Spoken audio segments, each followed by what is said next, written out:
This is TechCrunch.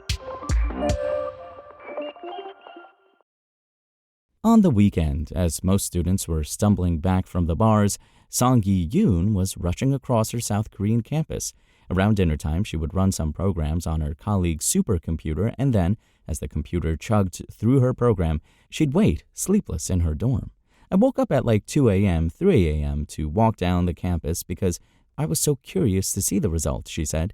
She was such an oddity on campus that a writer used her as inspiration for a TV show about her college. The intention was not to create characters based off of a real character, she said, but as the writer talked to students to get material, she kind of kept hearing about this weird girl. And so, Yoon became the inspiration behind Genius Girl on the Korean TV show K-East. Today, if writers were going to make a show about Yoon's life, it'd look more like HBO's Silicon Valley. After completing a PhD from MIT, she climbed her way to becoming president of South Korean video game developer NCSoft, and today she's announcing Principal Venture Partners, PVP, a $100 million fund to back AI startups. The fund will write early-stage checks anywhere from $100,000 to single-digit millions and has already invested in 6 startups, including model maker Liquid AI.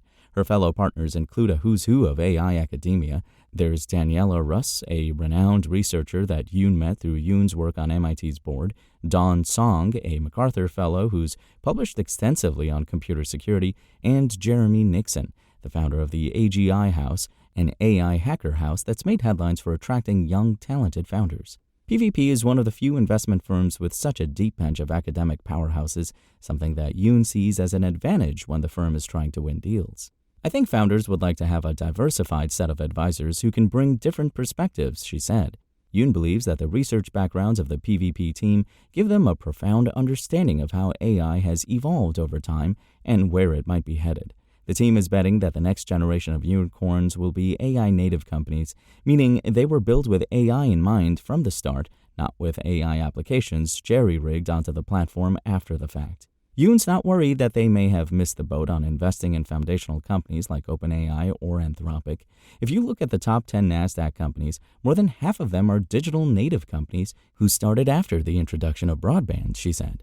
Yoon said the firm will invest across sectors. She's particularly excited about the potential for AI to transform the insurance industry, whether that means using AI to help people understand what their plans cover or insurance companies that specialize in underwriting autonomous robots.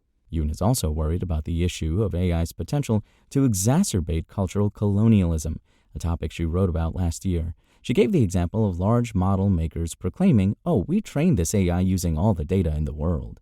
But if you think about it, 35% of the world's population do not even have access to broadband, Yoon said, and they cannot be authors of the data that has been used for training this AI. So it's inevitable that those kinds of cultures and viewpoints cannot be reflected.